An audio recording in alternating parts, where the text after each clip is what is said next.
Presidente, é uma honra poder conversar novamente com o senhor. Edson, nosso responsável pelo vídeo, me disse que Eduardo está junto, vou ver agora. Estou muito feliz, presidente, de tê-lo novamente conosco. Seja bem-vindo mais uma vez ao Auriverde Brasil, presidente. Presidente, o microfone, acho que vai precisar tirar o mute do microfone, por gentileza. Aí a gente vai ouvir o presidente Bolsonaro aqui na programação da Auriverde Brasil, reforçando a agenda, né? Reforçando a agenda. Bom dia, Bitoli. Ô, presidente, bom dia. Bom dia, Mansur. Bom dia, ouvintes da Rádio Auriverde. Está do meu lado aqui me assessorando o Eduardo Bolsonaro. Nem sempre ele é um bom conselheiro, mas está aprendendo. E uma satisfação falar com vocês. Eduardo, um abraço. Bom vê-lo por aqui, viu, Eduardo? Uma honra. Eduardo, parabéns pelo trabalho. Obrigado, Eduardo. Presidente, anunciei agora a agenda do senhor, a partir de amanhã já na estrada novamente, Anápolis e Goiânia, 14 Cuiabá, 15 Manaus, 16 Santarém, 17 João Pessoa, 19 Belo Horizonte. Qual a expectativa do senhor para este segundo turno em todo o Brasil e a avaliação do senhor do que conseguimos conquistar no primeiro turno, presidente? Olha, acredito que foi um sucesso do Partido Liberal. Rodamos muito pelo Brasil. Foi mais de 120 cidades nos últimos meses que nós visitamos e levando sempre um discurso bastante objetivo, nada de promessas. E o povo gosta da gente, você deve ter acompanhado as imagens, né? Cada lugar que a gente passou, deixamos uma marca, buscamos escolher as melhores pessoas possíveis para disputar essas cadeiras, no caso de prefeito e vereadores, e o PL foi um sucesso, foi o campeão de votos pelo Brasil. Agora, das 26 capitais, 9 que terão o segundo turno são do PL, o PL como cabeça de chapa. Então, estamos priorizando essas cidades, não vai dar para fazer todas, mas faremos o possível. Temos até um site, né? Está aqui atrás, aqui. O site é Bolsonaro pelo Brasil. Hoje nós apresentamos os candidatos do PL e também hoje nós somos vice. A prioridade, obviamente, né? Somos cabeça de chapa. Se bem que vice a gente não deixa de lado. Temos, por exemplo, em São Paulo, o vice do Nunes é o Coronel Melo Araújo.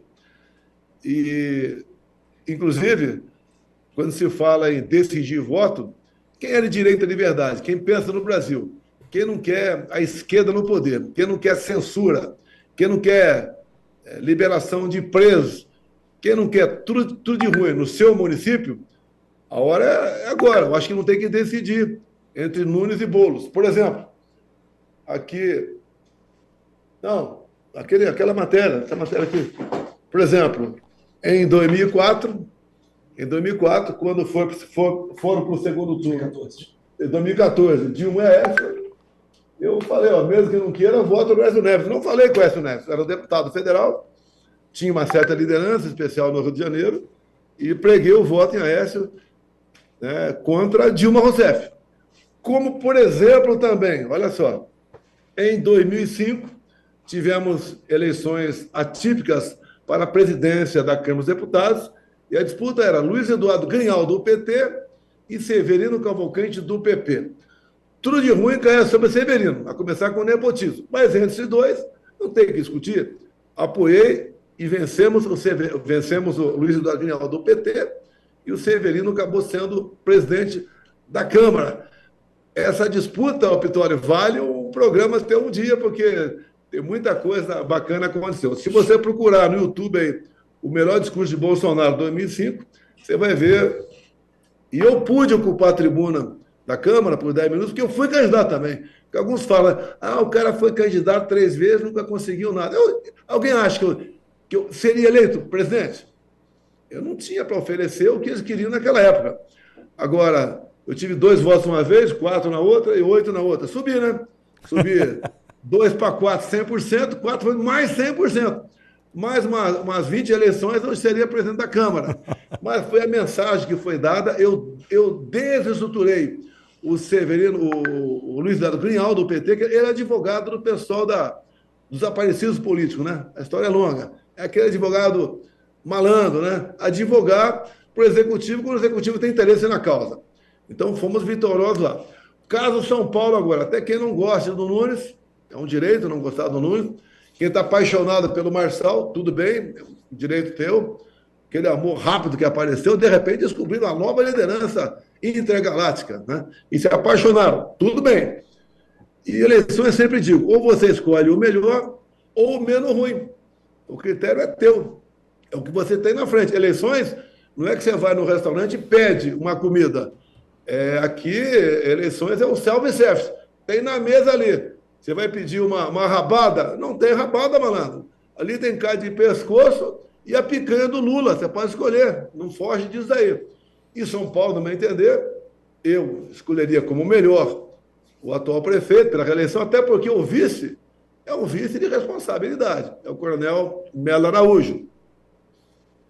Sim. Eu dei exemplo aqui em 2014. Votei no Aécio, porque o outro lado era Dilma. Mostrei também na eleição da mesa da Câmara. Severino Cavalcante, que, se não me engano, faleceu há pouco tempo, tinha um montão de defeitos naquela época, né, de nepotismo, etc. Mas entre Luiz Eduardo Grignal, fiquei com o Severino e fomos vitoriosos. Imagine o Lula presidente com a mesa, com a Câmara, Luiz Eduardo Grignal, que é uma espécie de Flávio Dino que está no Supremo. Tá? É 100% ligado às causas de esquerda, ao comunismo, ao socialismo. Quanto mais pobre, melhor no Brasil. Quanto menos educação, melhor para o Brasil, porque são pessoas que lamentavelmente não aprendem muita coisa, ou quase nada, e não têm discernimento para decidir muitas vezes. Mas a gente vai vencendo essa regra do jogo. A nossa agenda, então, né, está bastante diversificada e nós vamos aí começar a rodar o Brasil. Tá? Amanhã, Anápolis e Goiânia, depois Cuiabá, Manaus, Santarém, João Pessoa. É o aniversário da minha filha no sábado que vem. Né, entendeu? Quem é pai sabe disso, né? Sim. E eu vou ficar em casa, tá? Vou ficar em casa porque senão a dona Michele aí pode me dar um cartão vermelho, não digo, né? Mas um cartão amarelo. E vai somando.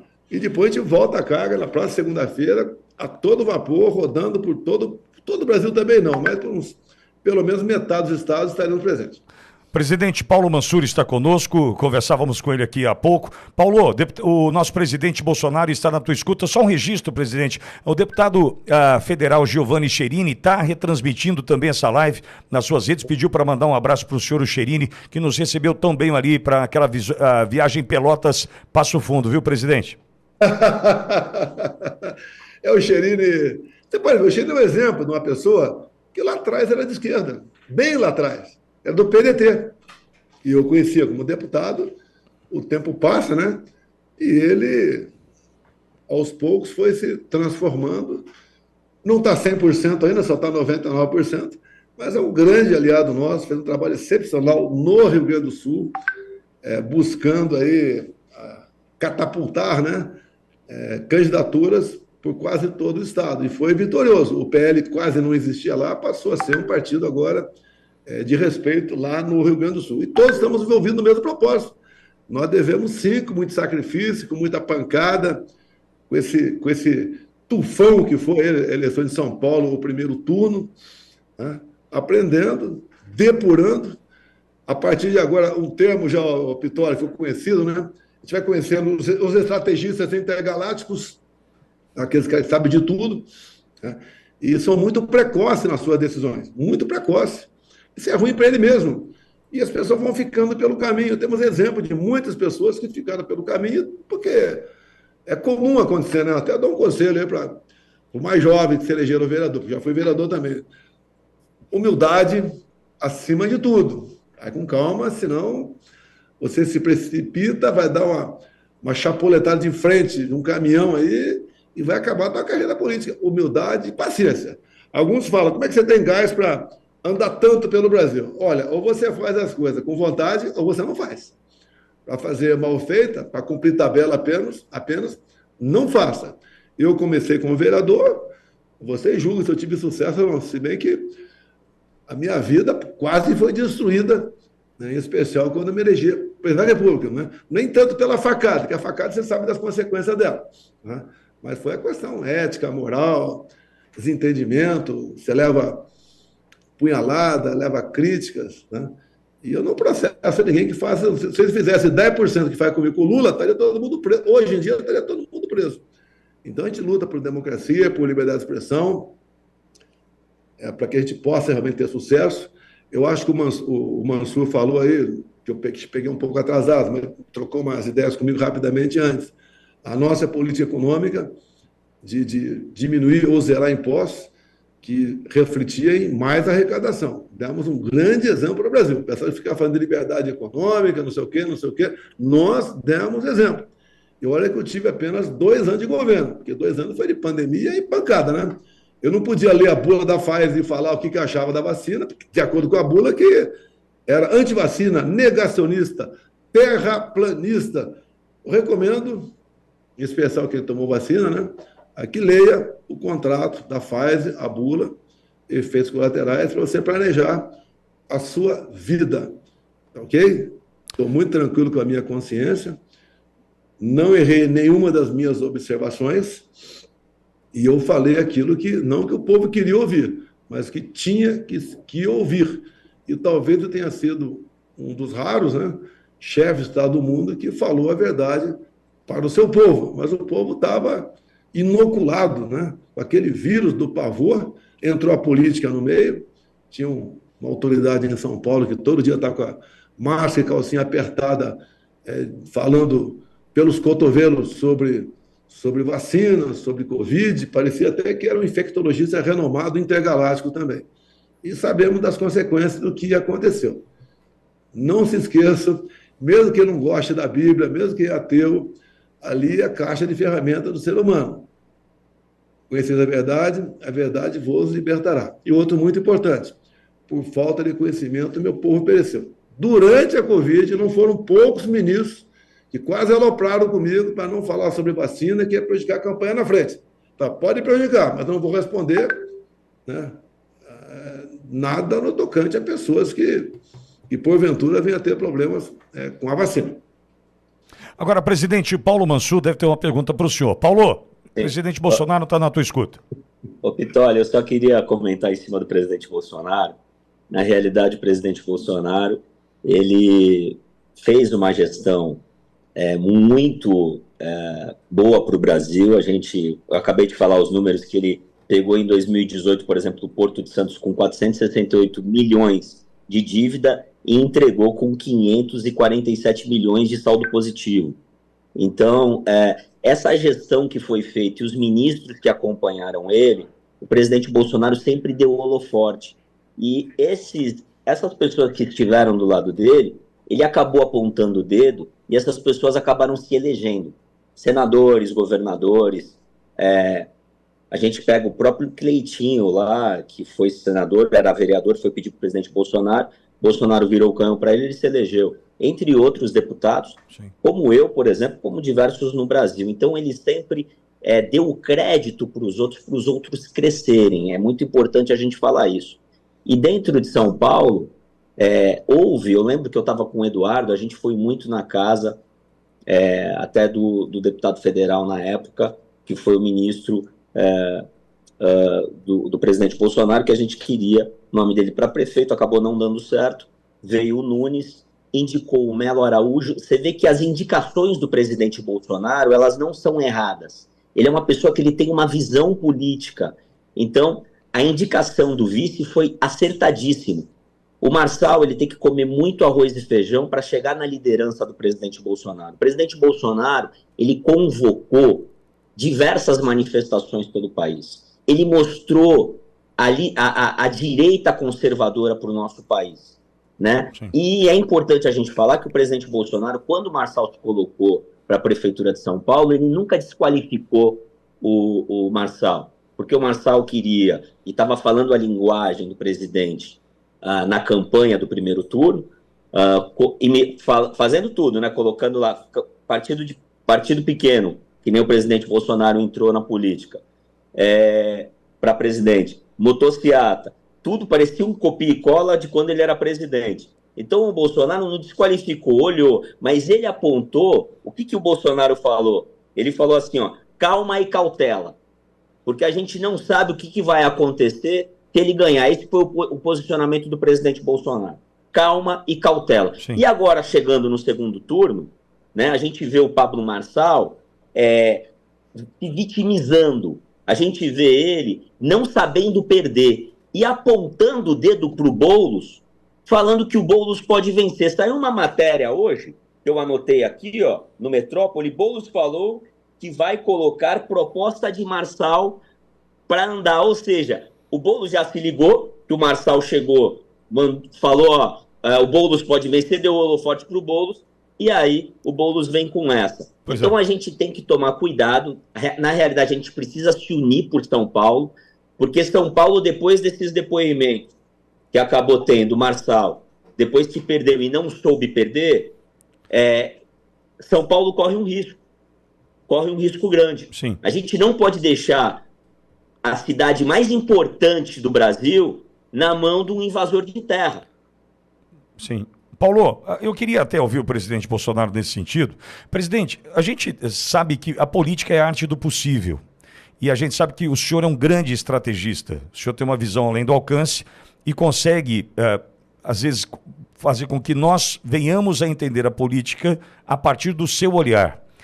Essa eleição mostrou exatamente isso. E, ao mesmo tempo, eu também preciso me lembrar que o senhor está numa construção olhando para o Brasil de 2026, passando por 2024 inevitavelmente. O senhor entende que essa construção para 2026 está se dando da maneira que o senhor planejou, presidente? Acredito que está até melhor.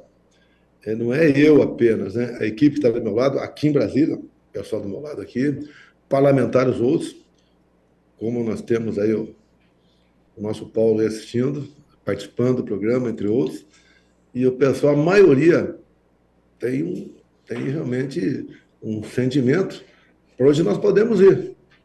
Não adianta ali, nós fazemos uma boa bancada em São Paulo, tá? E não olharmos para o futuro. O que está em jogo no Brasil? É a nossa liberdade. E pegou a liberdade, acabou.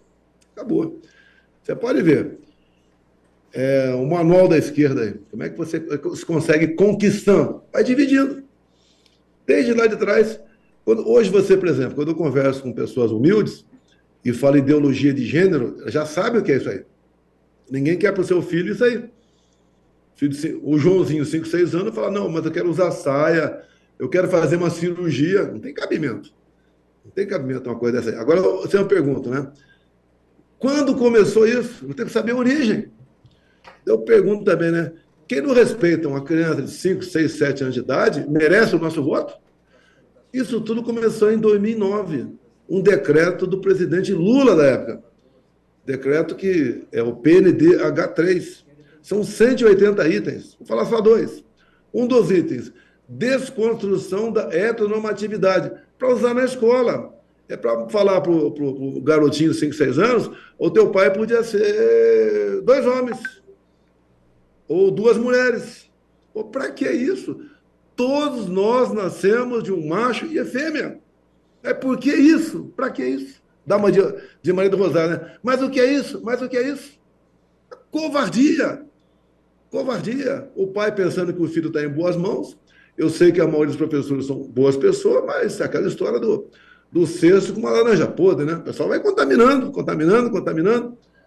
Desconstrução da heteronormatividade. O outro item que fala da ideologia de gênero. Falo até IMST, LGBT, até isso. Se você pegar aí 10 pessoas do teu serviço, né? Vamos fazer tópicos para a gente acabar com a família brasileira. Você talvez consiga escrever 20, 30, os caras escreveram 180.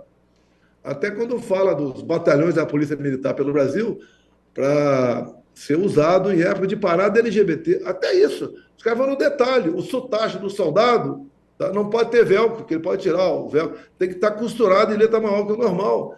Isso é uma loucura. Como se o problema do Brasil fosse discutir quem tem prazer em estar com o sexo oposto com o sexo próprio. Da minha parte, não tem nada a ver com isso. Todo mundo tem um parente que gosta de relacionar com gente do mesmo sexo. Vai ser feliz, meu Deus do céu, mas emboscar em sala de aula, não. E o que o PSOL... Eu ouso dizer, algum discorda de mim, o PSOL é pior, consegue ser pior do que o PT. O PSOL está lá no lixo, o PT está lá no lixo. O PSOL está no chorume, é abaixo do lixo. Você vê o próprio Boulos falando que tem que liberar as drogas, liberar a maconha. Qual pai que é um filho metido com drogas? Tá certo?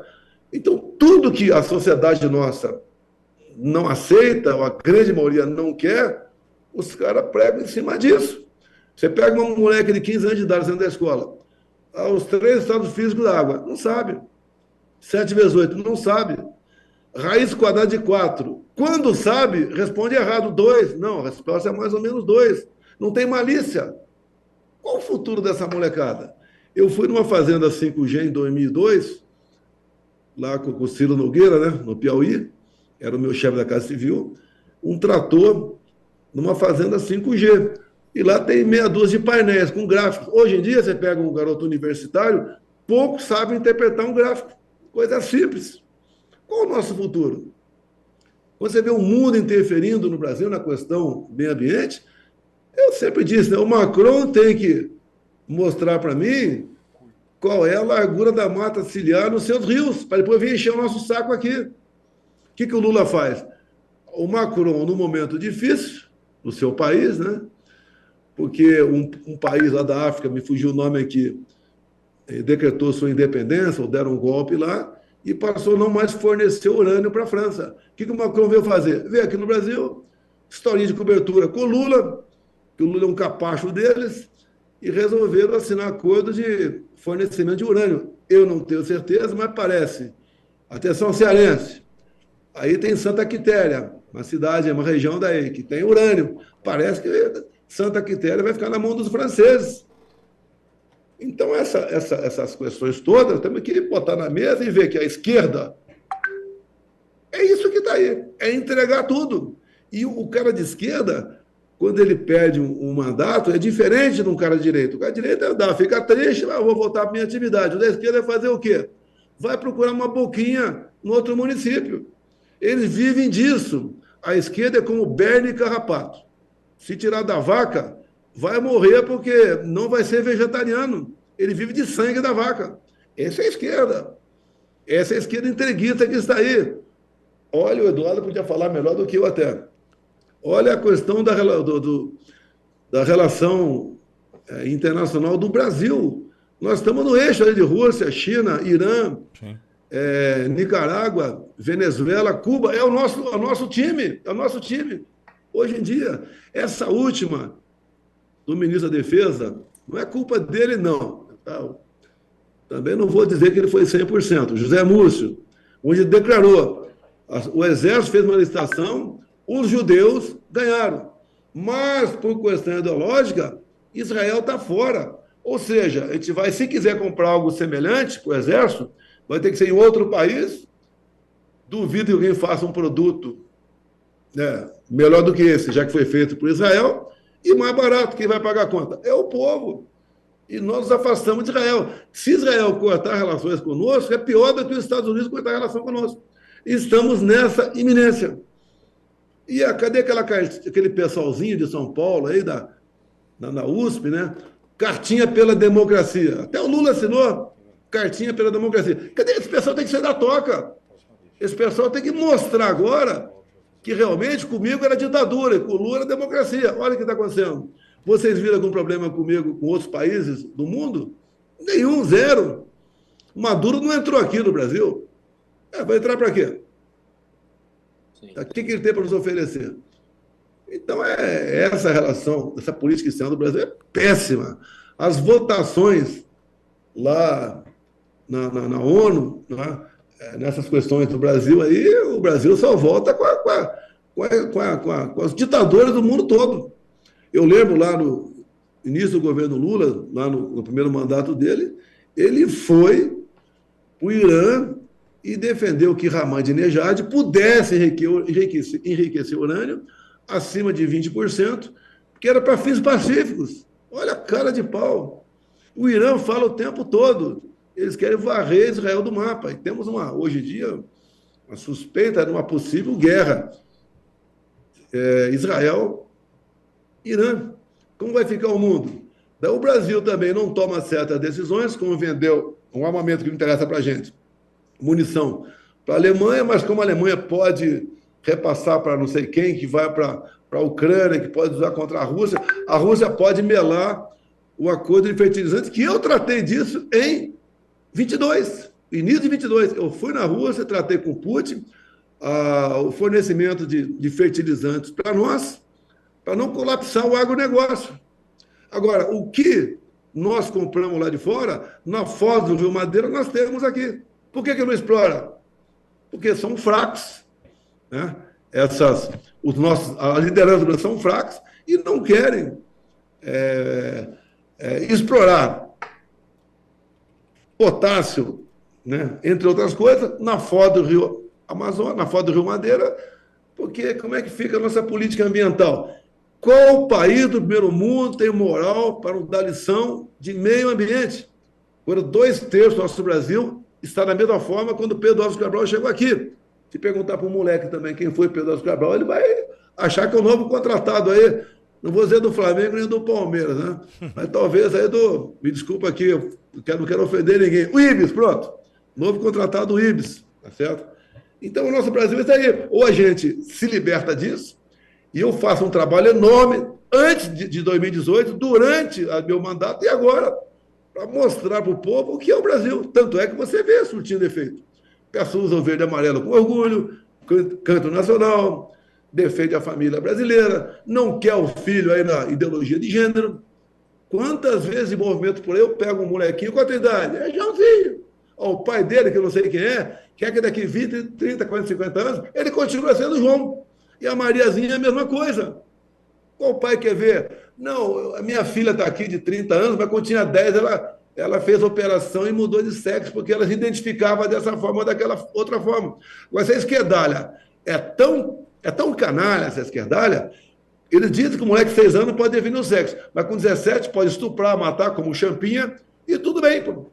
E tudo bem. E falar em tudo bem, pessoal de Porto Alegre, quem diria, hein? Segundo turno, MDB e PT. Eu não quero nem saber, se eu fosse porto-alegrense, votaria no MDB, que do lado do PT não tem nada que se aproveite ali. Basta ver, por vezes, nem sempre é verdade, a família de cada um dos candidatos, para ver se a gente tem razão ou não. Quer falar? Presidente, aqui comigo, Cláudio Cofani. Cláudio tem uma questão para o senhor. Pois não, Cláudio? Bom dia, presidente. Bom dia, Eduardo. Presidente, o Brasil é um gigante enorme e ficou adormecido e é tratado por muitos da esquerda e da geopolítica global como um idiota útil.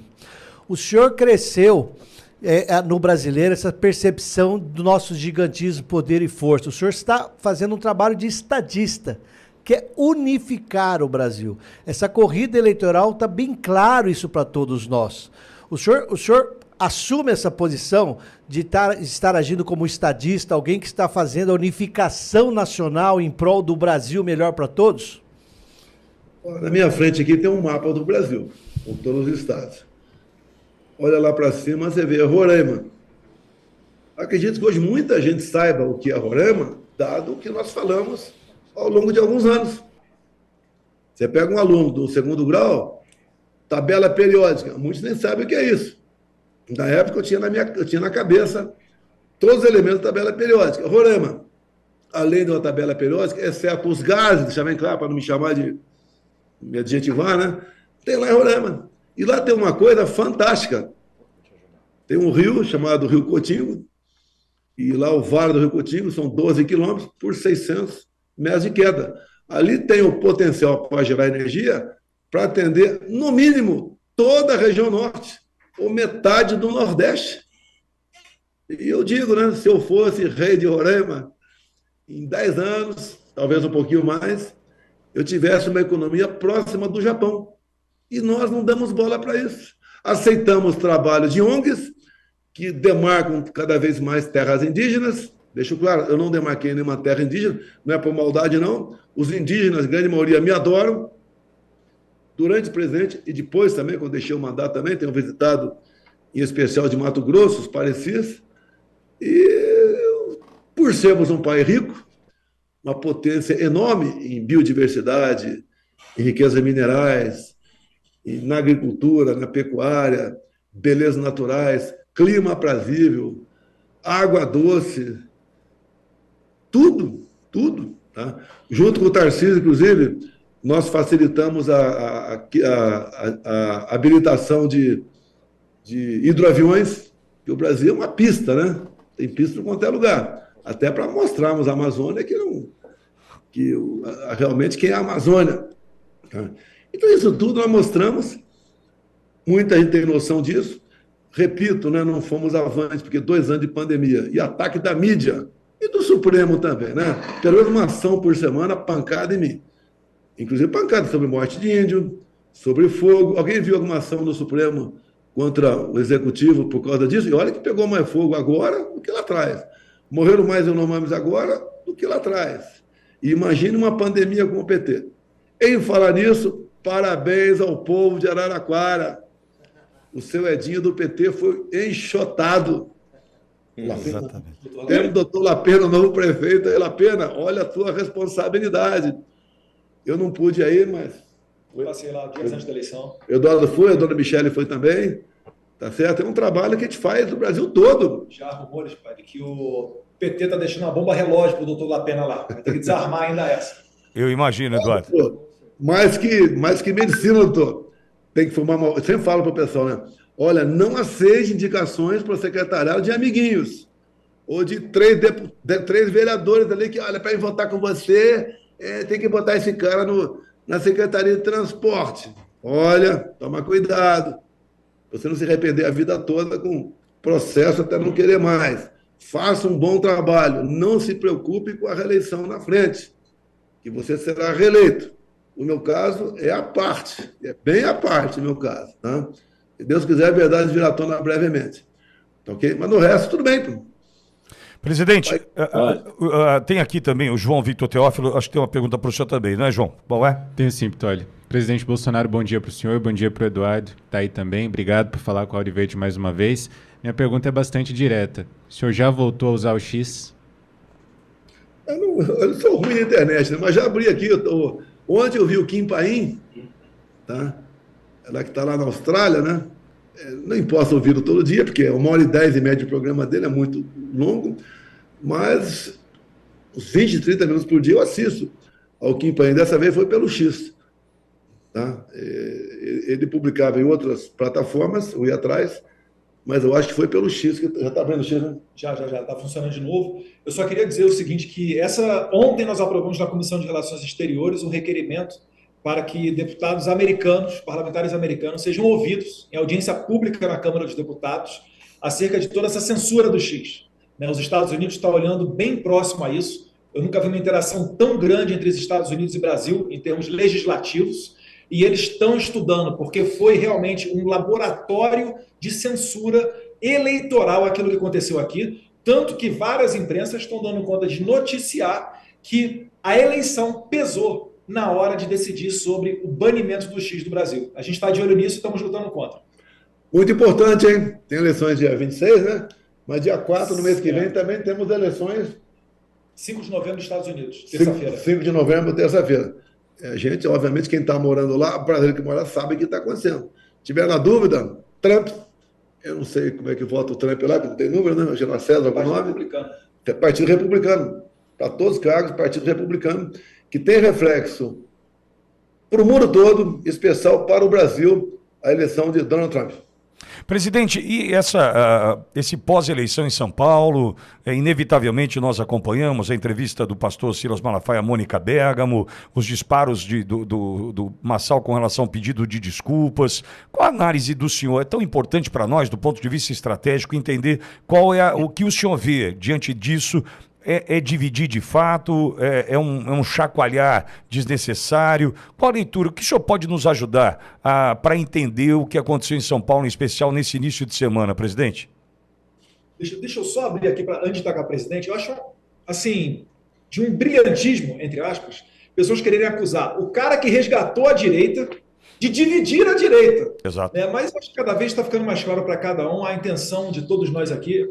E essa matéria, mostrando que o presidente, em 2014, apoiou o Aécio, mesmo sem conversar com o Aécio, por saber que do outro lado era Dilma Rousseff no segundo turno, acho que isso deixa bem claro quem que tem no coração, né, os brasileiros, o interesse público em primeiro lugar, e quem está nessa daí para lacrar, depois vender curso, e está se lixando para um povo inteiro que pode ser governado pelo PSOL. Vocês imaginem o que seria São Paulo nas mãos de Boulos, a quantidade de gente que ele ia botar ali, do MTST para secretariar, né, colocando ideologia de gênero dentro das escolas, acabando com qualquer questão, né, em que a polícia ou a guarda municipal pudesse avançar. Então, realmente, assim, é quase de sem coração. Eu não digo nem vaidade. Para mim, isso aí é mais pueril até do que vaidade uma pessoa dessa. Eu realmente lamento, mas eu espero que as pessoas, né, de todo o Brasil abram os olhos antes de se empolgar com qualquer tipo de suspeita de nova direita. E na hora de anular o voto, pessoal. Anular o voto, alguém vai escolher por você. Esse voto nulo decidiu eleições em 22. Pode decidir agora também. Você tem que escolher um dos dois. A minha escolha é o Nunes. Do outro lado, tá PSOL, tá PT, tá PCdoB, eu não preciso nem ver o plano de governo deles. Você pode ver. O Melo Araújo saneou a CEAGESP.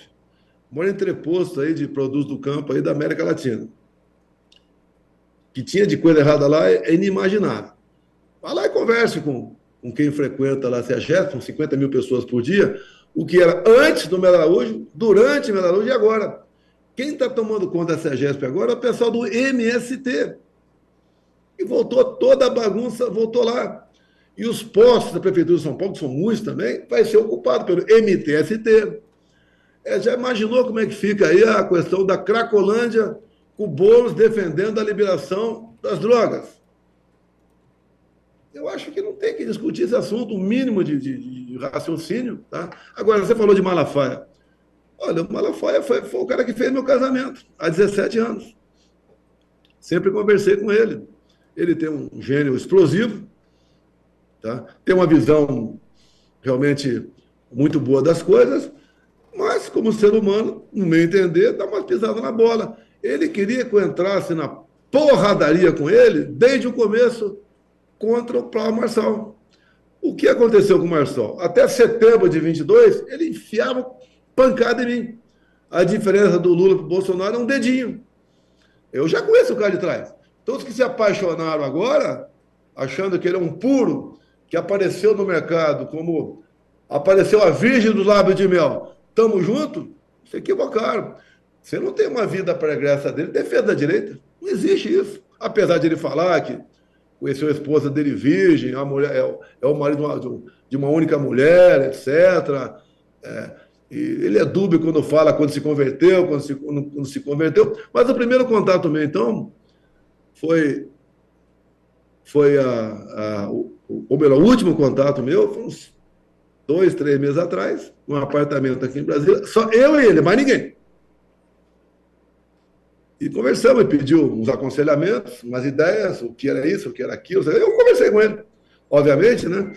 Uma conversa de 1 hora, você não pode falar tudo. Bem, saiu dali, 2 horas depois chegou um colega meu e falou aqui, ó, tá aqui no estado de São Paulo, que você não vai apoiar o Nunes e vai apoiar ele, Marçal.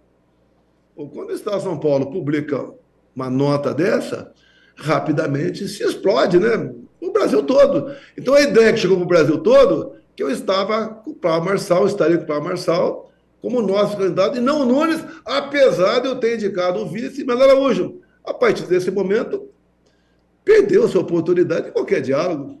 E ele com isso, como ele mesmo diz, né? Ele é o cara de pedir desculpa. Fala, depois pede desculpa, mas já fez. Então isso levou parte da direita, a direita mais jovem, a direita mais apaixonada para ele. E quem, porventura, falasse contra ele qualquer coisa, estaria falando contra o Bolsonaro. Então começou assim essa história. O Silas Malafaia entrou uma voadora, né? Não me defendendo, mas dizendo dos furos do Paulo Marçal, que ele tem bastante, não tocante à corrupção, deixa bem claro, mas tocante a posicionamento, tocante à dubiedade de palavras. Tem vídeo dele falando, nem eu mesmo acredito em mim, no que eu falo, né? E ele queria contar de qualquer maneira. Eu, logicamente, discretamente, pelo compromisso que eu tinha junto ao Melo Araújo, candidato a vice, e fui fazendo a minha parte. Mais mostrando valores por lado de cá do que defeitos por lado de lá. E o Malafaia não gostou disso. Tanto é que me surpreendeu, foi que depois do primeiro turno, que o Malafaia resolveu entrar com uma voadora no meu pescoço. Tem que aprender a ser homem, ele é fraco, ele é frouxo, é não sei o quê. Pelo amor de Deus, eu vou entrar nessa briga com o Malafaia? Não vou. O Malafaia sempre foi muito importante para nós. Não conversei nem por telefone com ele depois desse episódio. Talvez te converse, talvez, né? Deixa ele ficar um pouco mais calmo. Ele que devia pedir calma para mim como pastor, não eu para ele. Né? Exato. Até porque qualquer briga nossa aqui, hoje, fortalece o PSOL em São Paulo. Exato. Ponto final. E eu não digo que faço qualquer coisa, mas engulo o sapo pela foceta lacrimal para o bolso não chegar, porque quem vai pagar essa conta não é apenas o paulistano, os brasileiros como um todo. O cara vai ter na tua frente o terceiro maior orçamento do Brasil. O orçamento da capital é maior do que qualquer outro estado do Brasil, tirando São Paulo. Imagina a mão dele. Vai botar essa laia que não presta, essa laia de zumbis, de pessoas desqualificadas, invasor de propriedade, que defende a liberdade para traficantes. Tanto é que você pode ver, quando se fala em drogas, né? É um dos maiores males que nós enfrentamos no momento. E o presídio, assim como comemorou em 2002 Lula, o presídio comemorou agora Boulos. As urnas que foram para dentro de presídio, que eu achava, né, que não devia o cara encarcerado votar, mas votaram. O cara ganha de lavada. Você quer esperar o quê? Ele vai ter uma dívida de gratidão com esses presos, como o Lula tem. O Lula, até hoje, por exemplo, o Lula não faz gestões nenhuma porque o Supremo atende o que o Lula quer, a maioria dos seus ministros. E o Rio de Janeiro, por exemplo, tem um local lá que a Polícia Militar não pode subir. Eu lembro de quando era garoto, assisti o filme de Bang Bang, lá nos Estados Unidos, quando o bandido fugia para o México. Eu não podia entrar no México. Aqui é a mesma coisa. A nata da criminalidade do Brasil estão lá em comunidade do Rio de Janeiro que a Polícia Militar não pode entrar. É a mesma coisa, vão levar para São Paulo. Se você está reclamando da insegurança em São Paulo, vai piorar. O Melo Araújo vai dar uma participação junto à Guarda Municipal. Não é atribuição da Guarda Municipal estar na frente, de peito aberto, combatendo aí, a criminalidade. Mas colabora. Colabora e vai colaborar. E o Melo Araújo pode escrever aí, como ele mesmo disse. Não, caso o Nunes seja reeleito, ele não vai ser um vice-prefeito de gabinete para comparecer a festinhas e pegar missões sociais que o prefeito não possa ir. Não vai ser, não é disso. Se quiser convidar o Melo para ir num quartel aí, jogar um futebol, ver o jogo do Corinthians dele, né? Perder para o meu Palmeiras, tudo bem. Fique à vontade. Agora, o Melo vai ser uma pessoa que vai colaborar com o Nunes. E se o Nunes tivesse mal intencionado, jamais ele aceitaria o Melo como vice. E a gente, quando eu olho na cara do Nunes, eu não sou psicólogo nem nada, na cara do Nunes, eu sinto uma pessoa sincera, humilde, fácil conversa, é bem relacionado com o governador. Quem não quer um prefeito jogando, né, fazendo tabelinha com o governador? Infelizmente, não pode fazer com o Lula aqui. Se fosse comigo, estaria a tabelinha perfeita. E olha, o Nunes, ele me procurou, no meu governo, falando de uma dívida que São Paulo tinha com a União, que o Nunes pagava, o Nunes não, né? O pessoal que paga imposto por mês, 280 milhões para o governo federal. Falei com o Paulo Guedes, PG, a gente arrecada demais. Vamos tirar essa sangria de São Paulo. Há décadas, São Paulo paga 280 milhões para a União. Em poucos meses resolvemos isso aí. Trabalho de quem? Do Nunes. Então o Nunes conseguiu, multiplica 280 por 12 aí, dá um pouco mais de 3 bilhões por ano. São 12 bilhões por um período, por um mandato. Ele conseguiu isso para o seu município. Então o cara que está preocupado com o seu município. Se fosse com o Lula, eu duvido, mesmo que o Nunes viesse a Brasília, Lula, pelo amor de Deus, um beijinho, tá? Um abraço, vamos tomar 51 junto. Duvido que o Lula abrisse mão de 280 milhões por mês de São Paulo. Quer falar que o Nunes não fez nada? Fez, pô. Só que o Nunes é um cara que eu vejo nele, é meio parecido comigo, né? Não fala muito do que fez. Tem gente melhor do que ele? tem melhor do que ele, tem melhor do que eu. Mas no momento que nós temos aí, é o self-service com 2 pratos na mesa. Tá?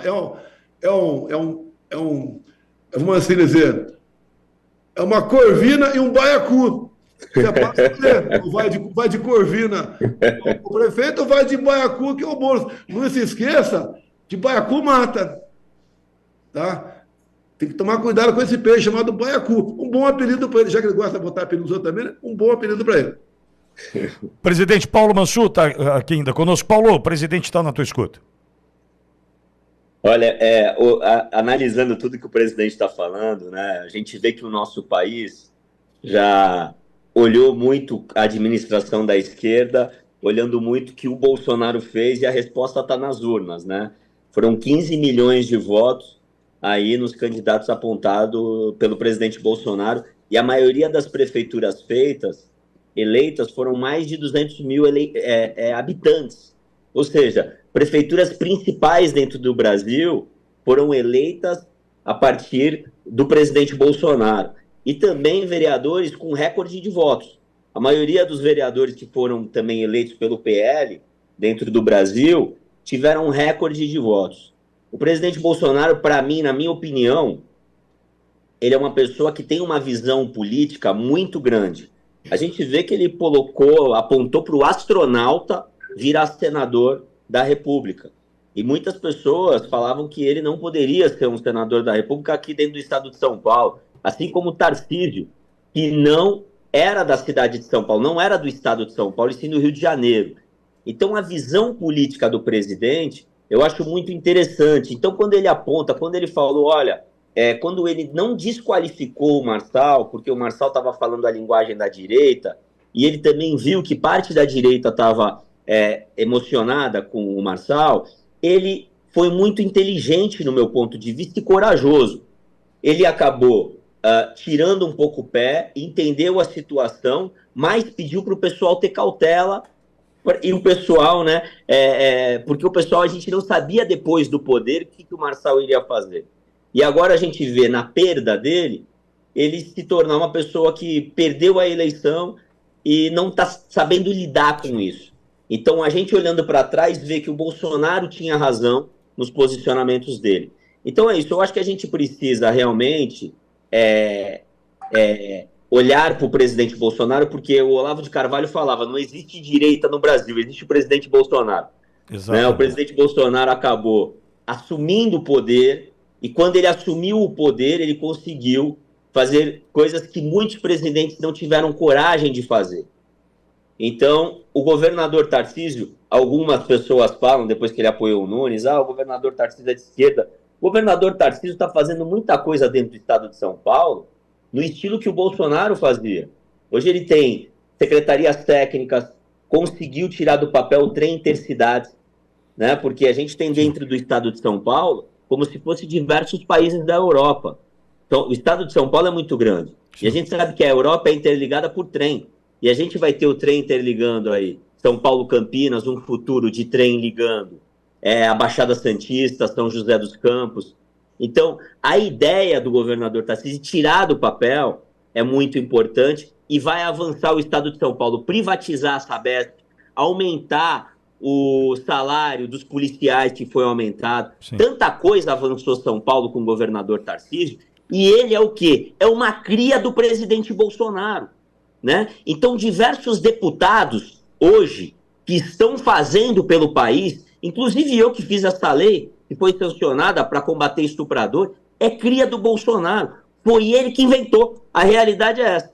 Perfeito. Agora, presidente, e a sua expectativa do senhor diante dessa agenda que já divulgamos aqui? Amanhã, senhor, em Anápolis e Goiânia, no dia 14, na segunda-feira, Cuiabá, 15, terça-feira em Manaus, dia 16, Santarém, no Pará, dia 17, João Pessoa, dia 19, Belo Horizonte. A expectativa do senhor nessa reta final, faltam 17 dias para a eleição, presidente. Bota aqui no quadro, aqui, rapidamente aqui, nós temos aí região norte, né? Começa na região norte, aqui é centro-oeste, é mais norte. Vou estar lá com o capitão da Polícia Militar, quem diria o capitão da Polícia Militar, nosso prefeito lá em Manaus, né? O atual governador já fechou conosco, o candidato dele ficou em terceiro lugar, estamos lá no segundo turno. Vai. Só capital aqui. Rondônia não é nossa candidata, mas o vice é nosso. Porto Velho, Mariana foi deputada comigo. Tá bem, deve se eleger lá. Deixa claro, 44 é 2 vezes 22, ok? Vai, segue aí. Pará, o delegado Éder Mauro, tem uma eleição difícil lá, porque enfrenta a máquina do governador lá, o Barbalho. Está no segundo turno. Vou estar em Santarém. Vou estar lá com o JK do Povão. Tem uma eleição difícil, mas dá para chegar. A certa vice é nossa. Tocantins, a Jane está bem apoiada lá. E chapa pura nossa. Outra região aí, vamos lá, rapidinho. Centro-Oeste? Nordeste. Nordeste é mais difícil, mas fizemos boas prefeituras por lá. Outros partidos também de centro, o centro-direita também fizeram muitas prefeituras. E o PT levou um banho no Nordeste, né? Lá, o André Fernandes tem muita chance de chegar. O capitão lá o Wagner já fechou com ele também, que foi o terceiro lugar, se não me engano, fechou com ele. Paraíba, o Queiroga é uma surpresa. Estamos concorrendo juntamente, calma, juntamente com o Sérgio Queiroz, que é o nosso vice, é o evangélico, acho que é procurador também. Mas muito bem, o atual prefeito que está na frente lá, cheio de problemas na justiça e com prisão de familiares, etc. Vamos em frente. Sergipe, a Emília Corrêa deve ganhar também, faltou pouca coisa para dizer no primeiro turno, né? É nosso. Continua, acabou o Nordeste? Não. Maranhão, não sei se votar em Imperatriz. A Mariana, a pessoa fantástica, é do partido, do Tarcísio, mas o vice é nosso, é um homem do agro. Chance de ganhar também, são capitais ou grandes municípios. Outra região, Sudeste. Sudeste? Só para lembrar que no PT, o partido de Bolsonaro já elegeu um prefeito de capital, dos 9, estamos no terceiro turno em 3. O PT do Lula não elegeu nenhum prefeito e só está no segundo turno em 2 capitais. Vou estar amanhã aqui com o Fred Rodrigues, até você pode ver, o nosso amigo Paulo Marçal falou que eu tirei o Gaia para botar o Fred para perder. Quer dizer, não sabe, fala para me vincular ao tal do Centrão, se entregou, mudou, capitulou. Está lá, ó, entrevista o Fred, ele vai dizer por quê. O Fred não, o Gaia, ele vai dizer por que desistiu da campanha lá. Eu tive a participação, sim, eu falei, Gaia, depender de mim, você continua dentro do parlamento. Você é um cara que aqui dentro está sendo excepcional para a gente na busca aí da anistia, né? Ontem, inclusive, a Carolina Detone de Santa Catarina conduzindo a Comissão de Constituição e Justiça deu mais um passo no projeto para anistiar o pessoal que foi condenado a 14, a 17 anos de cadeia. O autor do projeto, acho que é o Ramais, mas tem mais também, vários parlamentares. Estamos indo bem. Goiânia aqui também, eu esqueci falar, Aparecido de Goiânia. Acabou aqui? Vamos passar para o pessoal Cícero, Aparecido de Goiânia. Acabou? Não. Vai. Votar segunda-feira agora com o Abílio, que é deputado federal. Está bem pertinho da vitória lá em Cuiabá. Bora? Acabou. Já passa outra região lá, outra região. Clica outra região rapidinho aqui. Presidente, pode ficar tranquilo com relação ao horário, viu, presidente? Pode ficar tranquilo com relação ao horário, pode ficar tranquilo. Sudeste, o Bruno Engler está fechando lá o apoio lá do governador Zema. Está bem o Bruno, mas eleição vai ser até o último momento, né? São Paulo, está aí o Ricardo Nunes, o melhor vice do Brasil. Temos também aqui em Franca, São Paulo, é que já mais com o Eduardo aqui, ok? Vai, João Rocha, Guarulhos, Lucas Sanches, não houve o apoiamento nosso para ele, foi para o tal do xerife, meu do Tarcísio, perdemos, a gente perde, tá certo? E estamos agora com o Lucas Sanches, 22 lá em Guarulhos. Jundiaí, tem lá o José Parimocha, o atual prefeito, é o Fernando, uma pessoa, foi bom trabalhar, dá para chegar. Santos, quero fazer tudo para ir em Santos, lá com a nossa querida Rosana Vale, que eu conheci Rosana Vale lá atrás como presidente. A ponte do Rio Barreiro, a ponte do Barreiro foi interditada, e eu que procurei ela, e a partir daquele momento, uma amizade. Ela depois deu uma ideia lá de nós, lá tem lá o conjunto habitacional Tancredo. Tá, lá em Santos, fizemos 7 mil casas para fizemos. A Rosane tem um trabalho bacana. Rio Preto, Coronel Fábio. Conjunto habitacional Tancredo, presidente. Conjunto Tancredo Neves, se não me engano. São José dos Campos, seu Cury, vai. Que é o peixe do Marinho, vai. Rio de Janeiro, Carlos Jordi, Niterói. São João de Meriti, Voluntário de Saúde. Acabou o Sudeste? Acabou. Acabou, vamos na última, a gauchada aí. Não sei se estou conseguindo a gauchada, não, pelo amor de Deus, filho. Uma maratona. Sebastião Belo deve ser reeleito. A vice é uma coronel do Saúde, né? Do Exército. E de concorre lá do outro lado é Maria do Rosário. Então, acho que não dá nem para discutir o Melo com Maria do Rosário. Né?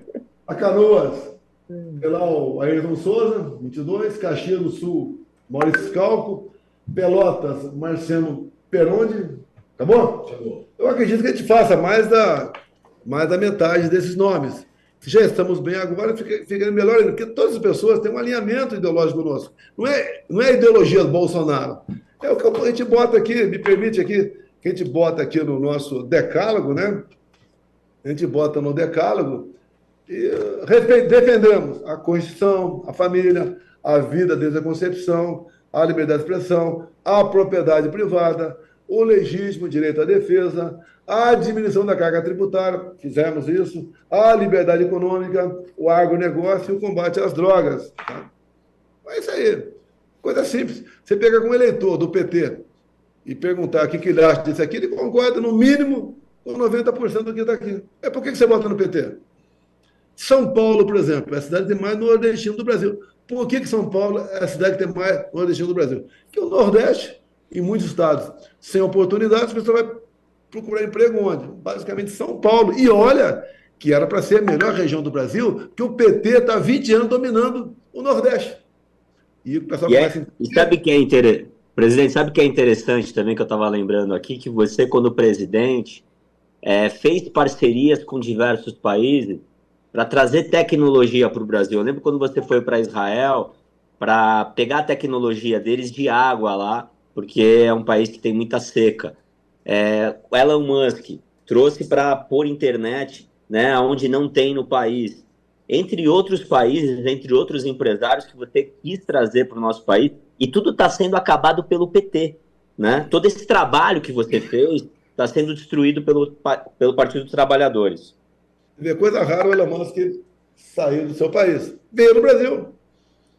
Tá, veio aqui, quem organizou tudo isso foi o Fábio Faria, nosso ministro de Comunicações na época, ele veio para cá. E daí veio a internet, lá para a nossa região amazônica, que estão acabando agora. Tá certo? Mais de 90% das cidades do estado do Amazonas têm internet Starlink. E nessa guerra toda, né, quando foi levantada a hipótese do governo Lula retaliar também a Starlink nos contratos com o governo federal, isso gera um problema, inclusive para as Forças Armadas, que se comunicam usando internet da Starlink para fazer a presença nas fronteiras. Então, não é lamentável que pessoas não pensem no povo na hora de se apossar do Estado e usar o Estado como se fosse deles próprios. Não, né? O Estado não é do Lula, o Estado é dos brasileiros. Que uma coisa, o prezado Paulo Mansur. O pessoal pouco fala, né? O Pix mudou a vida nossa.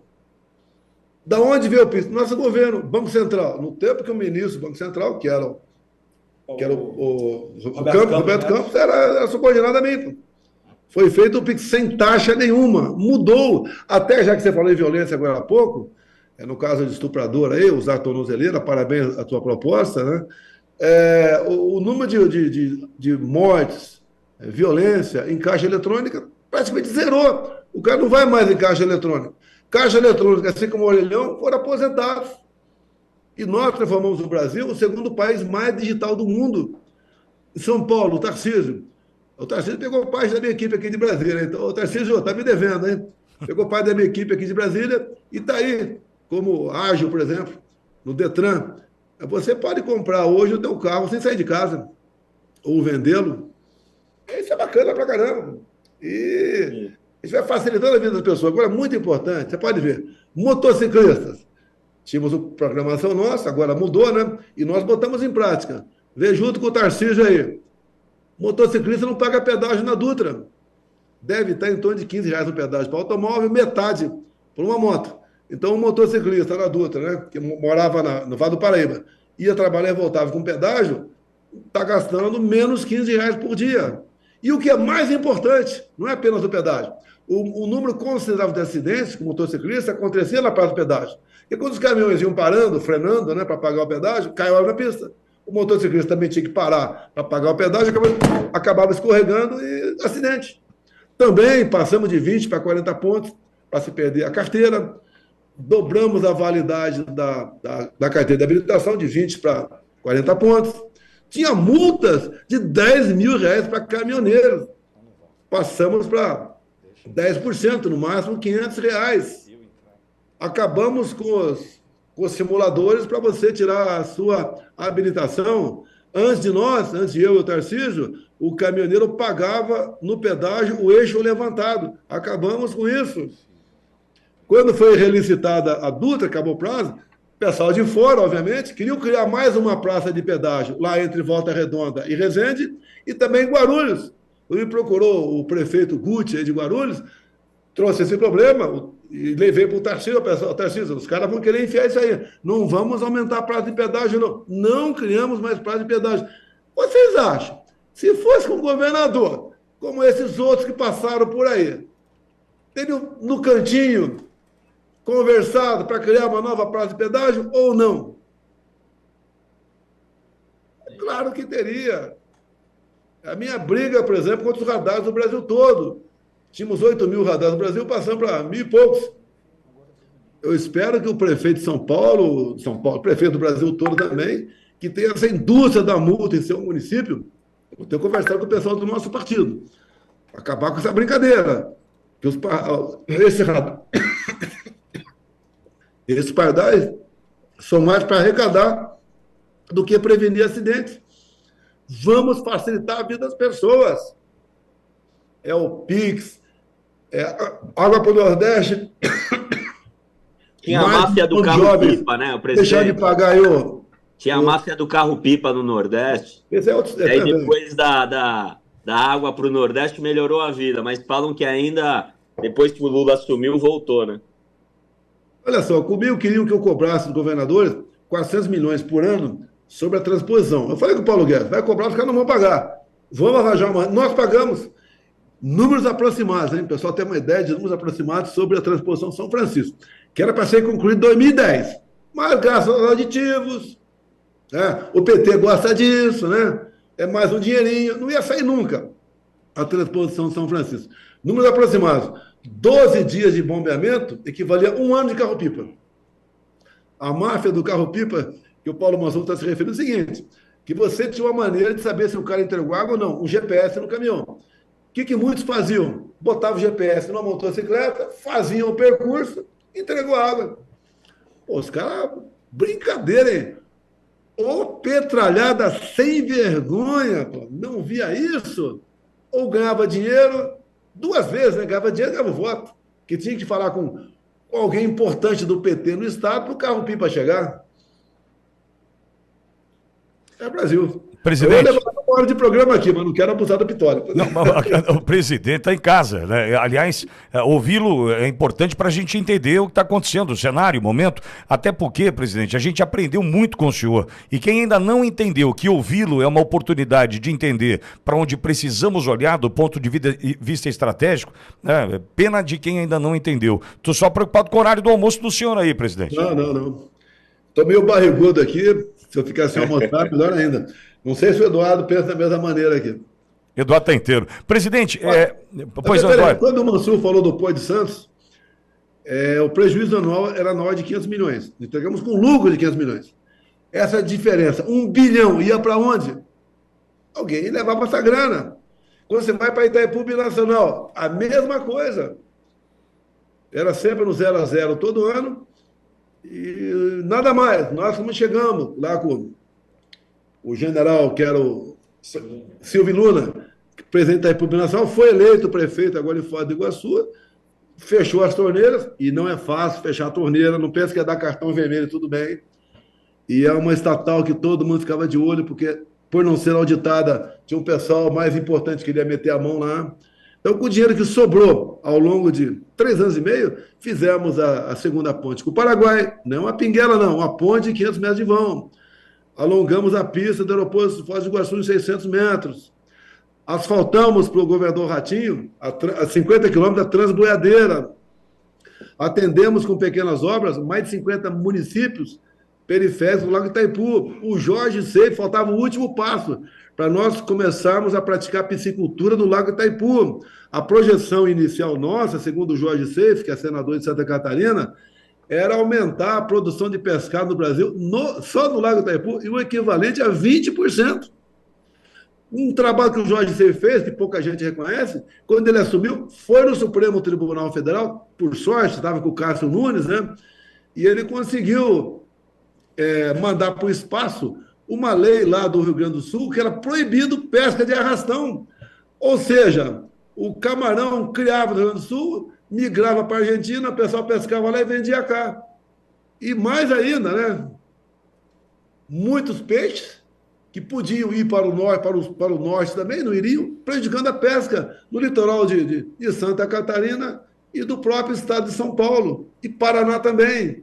Então essas coisas não aparecem, mas foi feito ao longo do mandato. Presidente. A gente combater a corrupção também, você deve se lembrar, o Ministério da Pesca lá atrás, não vou falar, atrás detalhes, né? Mas a corrupção como era, lanchas blindadas que nunca foram jogadas dentro d'água, um ministro lá atrás da pesca, a primeira entrevista dele falou, eu não sei nem botar minhoca no anzol, e era ministro da pesca, por acerto político, os entrepostos nossos era só corrupção, tinha empresa de segurança fantasma, era uma barbaridade pelo Brasil, e começou a dar certo no nosso país. Presidente, uma dúvida minha. Como é que o senhor lida, Eduardo também pode me ajudar a entender, mas como é que o senhor lida, por exemplo, nesse momento, ou desde 2018 em especial, com aqueles que chegam que chegam bem intencionados para pegar carona na popularidade do senhor, no prestígio que o senhor tem e buscar eleição. Junto com esses bem intencionados, presidente, vem aqueles que a gente ainda vai precisar encontrar um caminho para depurar e limpar, né, da política, limpar do partido, enfim. Como é que o senhor lida com esses que vão chegando, com as novas lideranças, com a dúvida que se impõe diante daqueles que, poxa, eu não conheço, mas está no meu partido, apoio ou não apoio? Como é que o senhor lida com esse dia a dia da dúvida, presidente? Eu pedi permissão aqui, ele autorizou. Primeiro é complicado, né? Para conhecer o ser humano, você tem que dar poder a ele. Essa é uma verdade muito grande, né? Mas de cara, eu colocaria aqui Olavo de Carvalho no peito de todos eles, né? O Olavo de Carvalho tuitou há muito tempo lá atrás, né?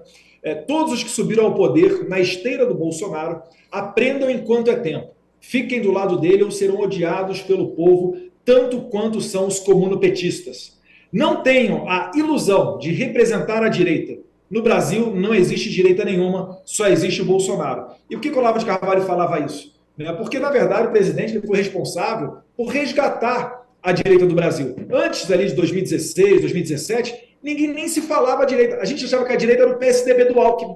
E depois de Bolsonaro, a gente viu que Alckmin e Lula são duas faces da mesma moeda. E ele dá o tom aqui da liderança. Tem que engolir muito sapo, tem que ficar quieto, né? Inclusive, o tolo ele é reconhecido pelo seu discurso, o inteligente é reconhecido pelo seu silêncio.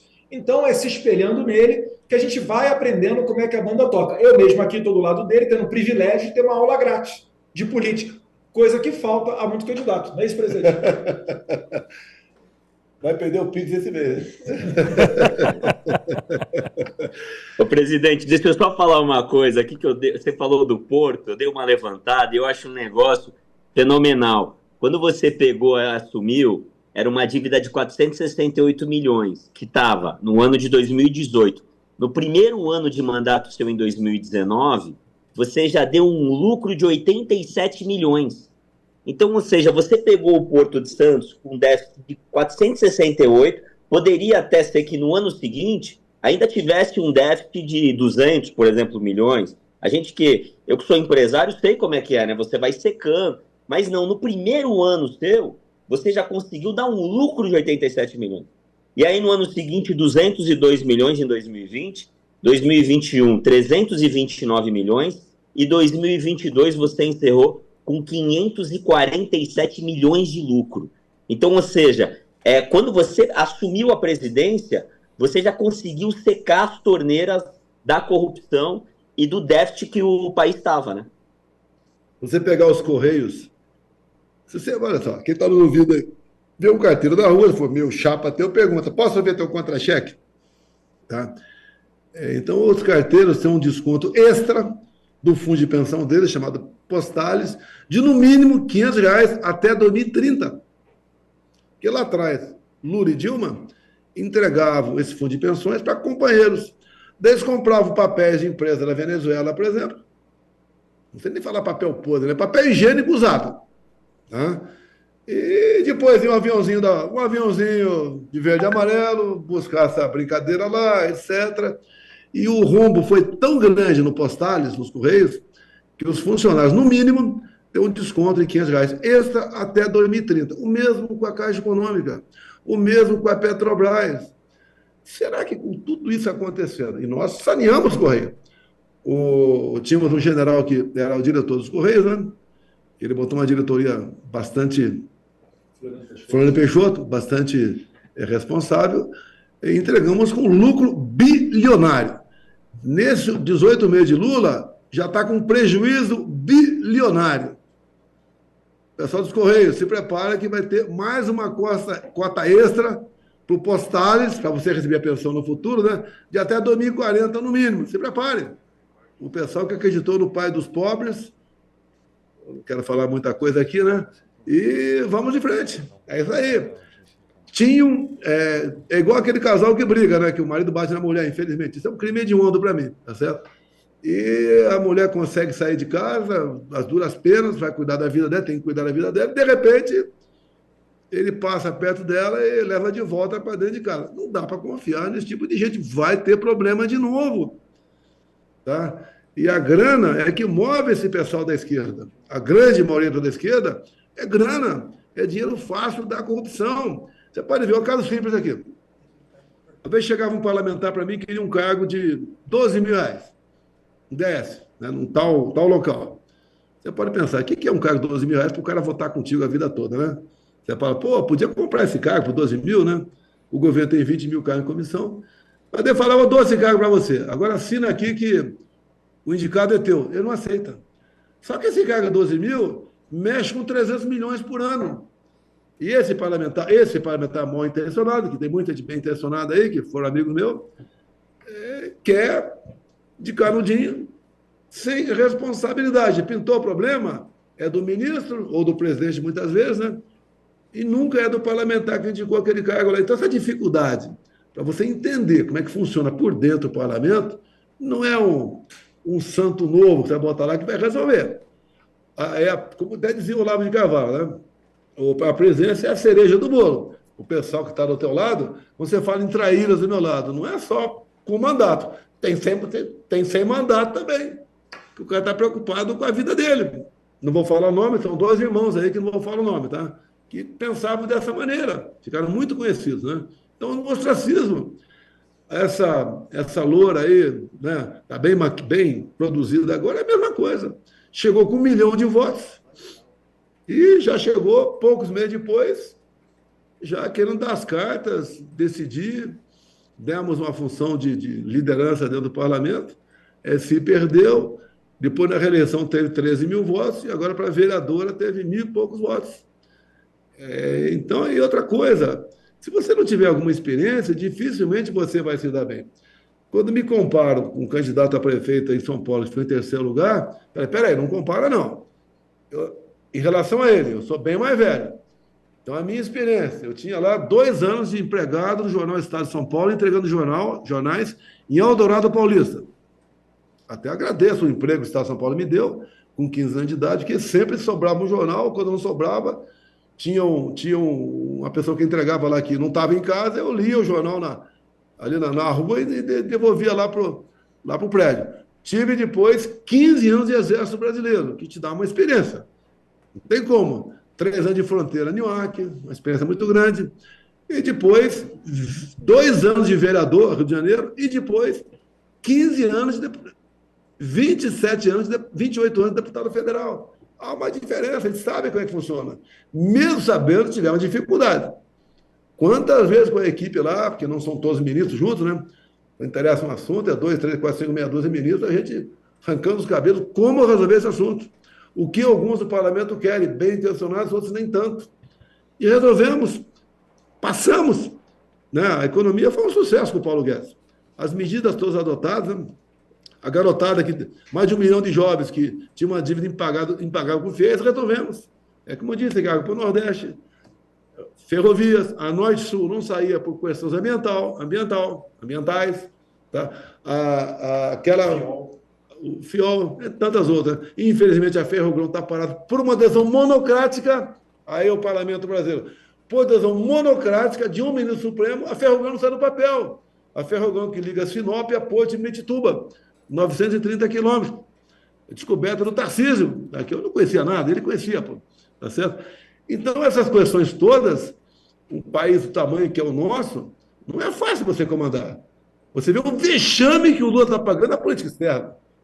Você imagina um garoto comandando o Brasil. Lá atrás, o Collor, com experiência, que ele tinha sido governador, Collor de Mello, teve dificuldade, acabou sendo caçado até. Tá certo? Presidente, e tem o DPVAT também, né, presidente?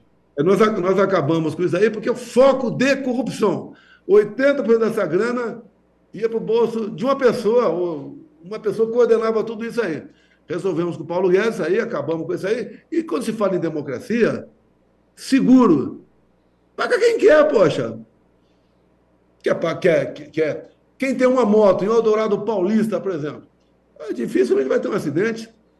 Aquela pessoa extremamente preocupada. Não precisa de seguro, ou paga se quiser. Agora, quem mora no Rio de Janeiro, pega a Avenida Brasil, pega a Túnel Rebouças, né? Ou então está em São Paulo, capital. Isso aí é o interessado tem que ter o seguro. Não ficar cobrando os caras. E o Congresso, lamentavelmente, voltou o DPVAT com outro nome. Nós zeramos impostos federais de combustíveis. O governo está voltando. Nós botamos um teto no ICMS dos governadores. Não é justo, por exemplo, lá no Rio de Janeiro, 1 litro de gasolina, você pagava R$ 2,30 de ICMS. Não é justo. É um abuso o imposto desse valor. Botamos um teto de 17%, que é uma metade no Rio de Janeiro. O governador chiaram pra caramba, né? Nós botamos na lei lá. Se a expectativa de receita frustrar em 5% abaixo, nós pagamos a diferença. Ninguém teve frustrado a sua arrecadação, porque o governo federal passou a arrecadar mais, estava sobrando dinheiro para a gente.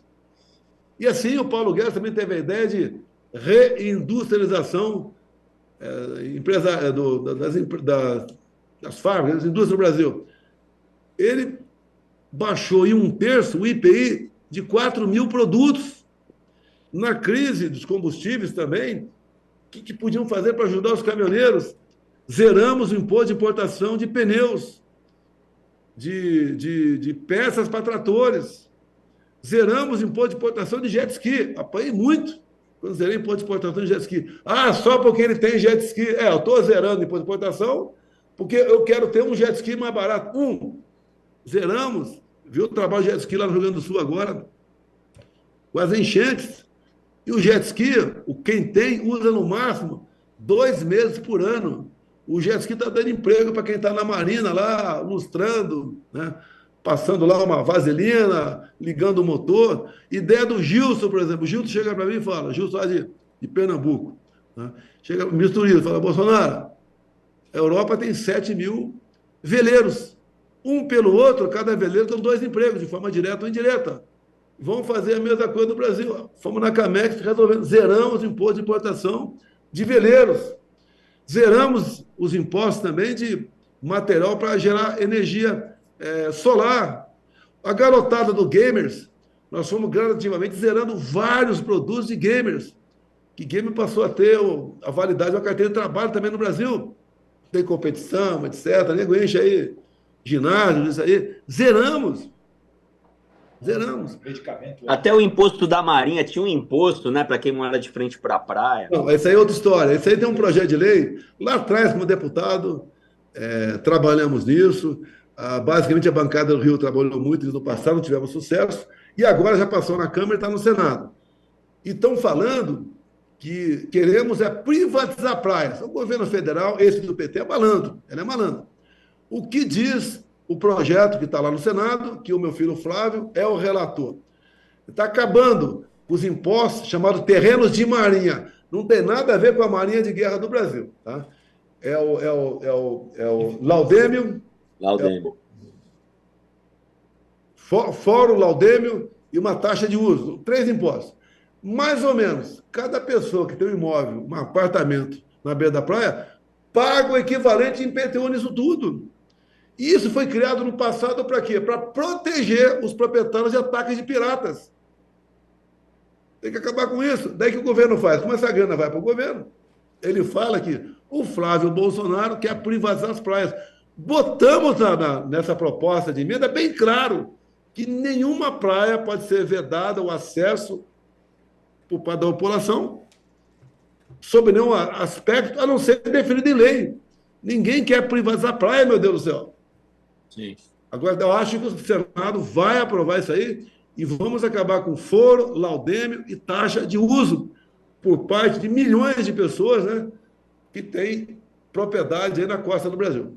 Presidente, na semana passada, numa das lives, o senhor citou a possibilidade de algumas alterações no quadro do PL, em especial com a chegada do Eduardo, numa eventual ocupar a presidência do partido. Aproveitando o Eduardo do lado do senhor e essa oportunidade de ouvi-lo, existe realmente essa possibilidade, presidente? Não, o presidente Valdemar ele descartou, foi muito cortês, muito educado, mas eu ainda assim pretendo conversar com ele ainda sobre alguns temas do PL, principalmente relativos à fundação do partido. Eu acho que essa eleição ela serve muito como um laboratório também para a gente conseguir pintar o nosso partido verdadeiramente de conservador. Agora, Pittoli, isso é um processo sempre permanente, né? Essa depuração. É como diziam lá os pais fundadores da América, né? O preço da liberdade é eterna vigilância. Com o partido é a mesma coisa. Se nós formos olhar, por exemplo, o PSL, lá em 2018, passou de 3 deputados para 52, poxa, em 2019, metade do partido já estava ali pulando fora do barco. Beleza? Renovamos em 2022, de 52 passamos para 99. Ainda temos problemas? Temos. Mas nada comparado àquele PSL lá atrás, onde metade, né, aquele padrão Joyce e Frota, pulou fora do barco e mudou. Né? Então, esse tipo de conduta de deputado que é reprovável, a gente vai reduzindo. Agora é mais uma oportunidade dessa. Na próxima eleição, em 26, mais uma oportunidade e a gente verdadeiramente vai construindo um partido de direita. Se a gente olhar para a esquerda, e vocês vão concordar comigo, né, muita gente elogia a organização da esquerda, mas a primeira célula organizada de esquerda que surgiu no Brasil foi em 1922 em Niterói, com a vinda do Partido Comunista Brasileiro, que era aquela questão toda da Internacional Socialista, da União Soviética, né, colocando as suas células em cada região do planeta. Então, o PL, sim, nós estamos dando essa roupagem. Agora, muito disso é muito mais tratado internamente. Né? O presidente Valdemar ele sempre nos escuta. Né? Lamentavelmente, Bolsonaro não pode ter um contato direto com ele em virtude de decisão judicial. Isso atrapalhou na última campanha. E a gente também está levando essas propostas adiante para consertar esse problema e verdadeiramente colocar aí o partido do Bolsonaro pelo país inteiro. Ô, Pittoli, pois é, presidente. Se o X estivesse funcionando, né, no Twitter, nós teríamos feito mais prefeitos e vereadores pelo Brasil. Então, nada tira da minha cabeça que a derrubada do X, por esse período todo, foi até as eleições, como você viu agora, né, para exatamente prejudicar a direita. E lá atrás, a direita foi prejudicada também em 22, com as decisões tomadas pelo TSE. Poderia citar aqui várias delas. Mas isso está servindo para que o nosso povo, o brasileiro de maneira geral, entenda o que está acontecendo e passe com entendimento, com conhecimento, ajude a mudar o Brasil. Quantas pessoas vieram candidatos a prefeito ou vereador para o nosso partido que jamais sonhavam em disputar uma eleição? E falam, vim por causa de você, vim porque passei a entender que nós devemos dar nossa cota e contribuição, não é apenas votando, é vindo candidato também, para nós mudarmos o destino do Brasil. E olha só, desculpa aqui, uma confidência do Valdemar, né? O Valdemar falou para mim, lá atrás, antes da proibição, mais de uma vez, olha, antigamente, nós parlamentares entrávamos no avião sem o botão e meio quase com o paletó cobrindo a cara. Hoje em dia, o Valdemar diz, entra em avião é comum, vem uma senhorinha, posso tirar uma selfie com o senhor? Isso te rejuvenesce, pô, isso deixa você, pô, extasiado. Não tem preço isso daí. O Valdemar sentiu o gosto da popularidade e tem muita gente de outros partidos que querem a mesma linha. Não vou dizer que o PL é o único partido aí, nota 10. Eu tenho amigos até no PSD. João Rodrigues, lá de Chapecó, meu amigo. Tá? Lá o partido queria lançar um candidato, ó, se lançar, eu não vou lá, porque eu sou amigo do João Rodrigues. Ponto final. Então, temos amigos de vários partidos que as pessoas vão realmente sentindo o gosto dessa tal popularidade que eu tenho. Aí pergunta, como é que consegue isso? Eu não sei, pô. O pessoal gosta de mim.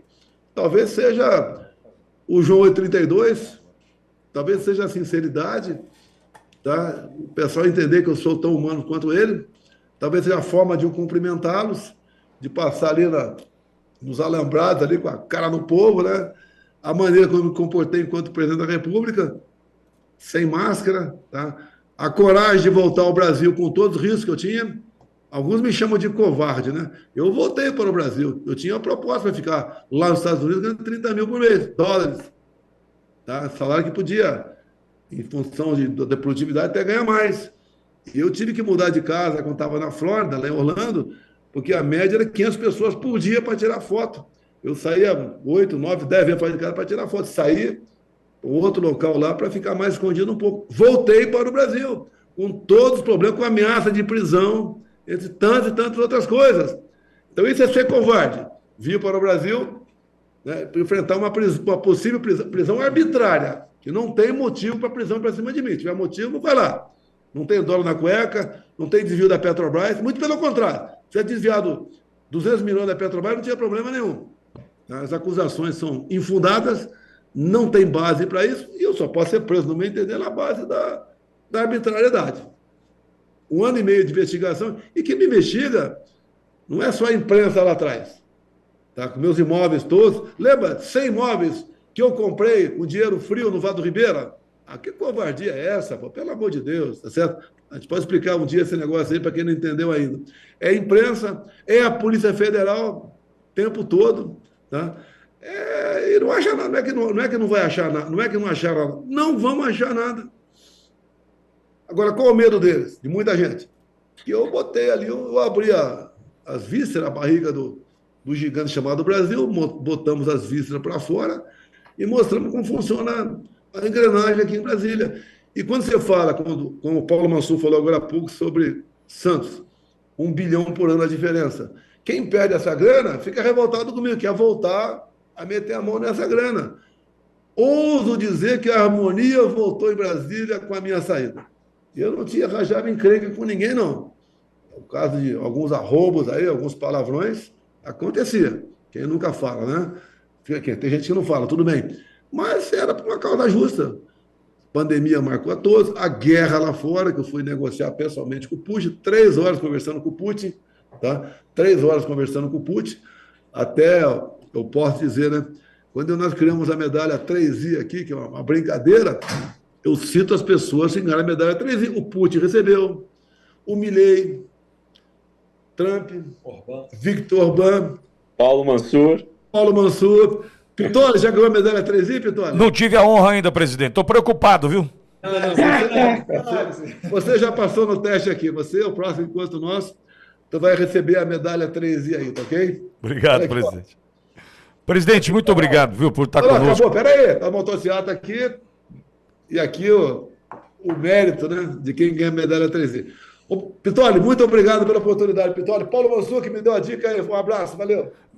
Presidente, e amanhã a gente vai estar com o Queiroga aqui ao vivo e quero reforçar que a Auriverde está à disposição de todos, cobrindo a agenda do senhor. Lembrando, amanhã, dia 11, Anápolis e Goiânia, 14, segunda-feira em Cuiabá, no Mato Grosso, 15, terça-feira em Manaus, alô Manaus, na quarta-feira, dia 16 de outubro, em Santarém, dia 17, João Pessoa, Paraíba, dia 19, Belo Horizonte, Minas Gerais, Auriverde cobertura, ampla cobertura das visitas do presidente Bolsonaro apoiando os candidatos que estão no segundo turno dessas eleições. Eduardo, presidente, obrigado, viu? Um abraço aí. E Paulo Mansur, muito obrigado, Paulo, por estar conosco até agora, ouvindo o presidente Bolsonaro, participando conosco ao lado do Eduardo Bolsonaro também, nesse grande momento para a nossa reta final desse segundo turno, viu, Paulo? Muito obrigado. Obrigado, Pitoli. Para mim foi uma aula, como você falou, é sempre um prazer a gente escutar o presidente Bolsonaro, também o Eduardo, eles que acabaram fazendo aí a nossa direita no nosso país, e a gente acaba seguindo o exemplo de escutar eles na própria entrevista, nos próprios depoimentos e relembrar o Brasil como era. Foi muito bacana estar hoje aqui. Sabe, Paulo, eu vou lhe confidenciar um negócio. Com o presidente Bolsonaro, eu tenho uma característica que eu tinha, meu pai já faleceu, com o meu pai. Eu sento e fico ouvindo e vou aprender. E preciso ouvir 2, 3, 4 vezes, muitas vezes, para poder absorver, porque é muita informação. Então eu faço papel de filho, fico caladinho e aprendendo. É isso que eu faço. Obrigado, gente. Obrigado, presidente, mais uma vez. Obrigado, Eduardo. Obrigado, Paulo. Até a próxima, gente. Valeu. Tchau. Uma honra, uma honra.